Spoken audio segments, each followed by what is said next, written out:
Bonjour, je suis Joëlle Mongis, psychologue clinicienne spécialisée dans les troubles du comportement alimentaire. Je vous souhaite la bienvenue sur cette chaîne si c'est la première fois que vous passez par ici et je vous souhaite une bonne écoute de ce podcast. Aujourd'hui, on va parler de l'alimentation instinctive et de son rôle dans la guérison des troubles du comportement alimentaire. On va parler de science, d'écoute du corps et surtout d'espoir parce qu'il existe une façon de renouer avec son alimentation sans peur, sans contrôle permanent, surtout sans guerre contre soi-même. Pourquoi parler d'alimentation instinctive? Depuis des décennies, on vit dans une culture où la restriction alimentaire est valorisée, où le corps doit être contrôlé, corrigé, surveillé. Cette culture est directement associée à la multiplication des troubles du comportement alimentaire, anorexie, boulimie, hyperphagie, troubles mixtes. L'alimentation instinctive propose un chemin totalement différent, revenir au corps comme guide. Ce concept a été développé en 1995 par Evelyn Tribole et Elise Reich, deux diététiciennes américaines, et il a été validé depuis par plus de 200 études scientifiques montrant des bénéfices sur la relation à la nourriture, l'image corporelle et la santé mentale. L'alimentation instinctive, de quoi s'agit-il vraiment? Contrairement à ce que l'on croit parfois, l'alimentation instinctive n'est pas une méthode pour perdre du poids. C'est une approche basée sur 10 principes dont les plus importants sont rejeter la culture des régimes, reconnecter la faim et la satiété, faire la paix avec la nourriture, respecter son corps, manger avec plaisir sans culpabilité, pratiquer une bienveillance corporelle. L'objectif, c'est sortir de la restriction, retrouver un rapport normalisé au corps et à la nourriture et reconstruire la confiance envers ses propres signaux internes. Comment l'alimentation instinctive peut aider à guérir les TCA? Elle réduit la restriction tout d'abord, qui est le moteur principal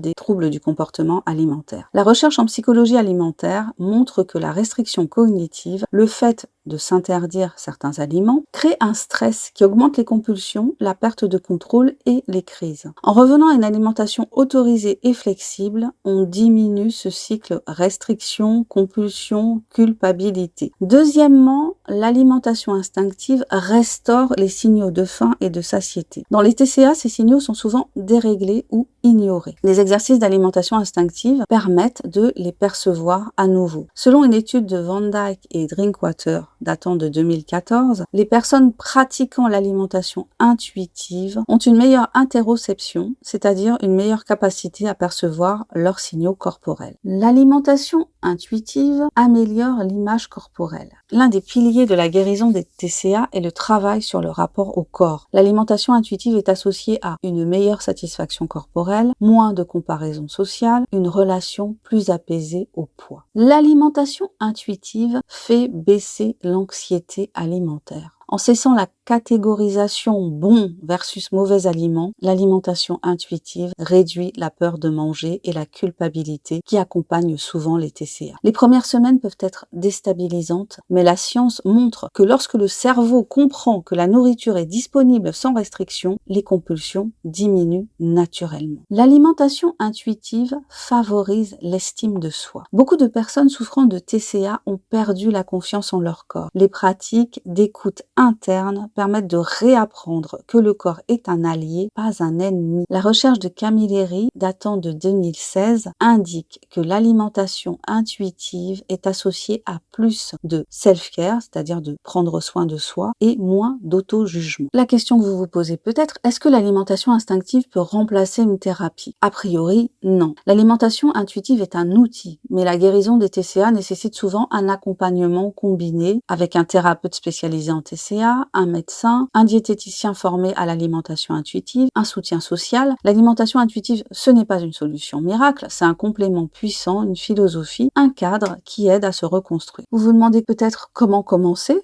Donc concrètement, voici quelques premières étapes simples mais puissantes. Tout d'abord, dire non au régime. Identifier toutes les règles alimentaires héritées de la culture des régimes et les mettre de côté. Deuxièmement, noter sa faim. Sur une échelle de 1 à 10, sans jugement, juste observer. Tous les jours, observer à quel moment vous avez faim et quel est le niveau de faim. Troisièmement, s'autoriser tous les aliments. Cela ne veut pas dire manger n'importe quoi, mais retirer les interdits. Il n'y a pas d'aliments interdits. Quatrièmement, explorer le plaisir. Quel goût, quelle texture, quelle satisfaction vous apportent les aliments. Cinquièmement, introduire la bienveillance. Se parler comme à un ami, accepter que le chemin est imparfait. Le message principal, c'est que l'on peut guérir des troubles du comportement alimentaire. Ces troubles donnent souvent l'impression que l'on n'aura jamais un comportement normal par rapport à la nourriture. Mais la science, l'expérience clinique et des milliers de témoignages montrent le contraire. L'alimentation instinctive permet de sortir du contrôle obsessionnel, de diminuer les compulsions, de réapprendre la confiance en soi, de retrouver du plaisir à manger, de vivre dans un corps respecté et non combattu. Ce n'est pas un chemin linéaire, mais c'est un chemin possible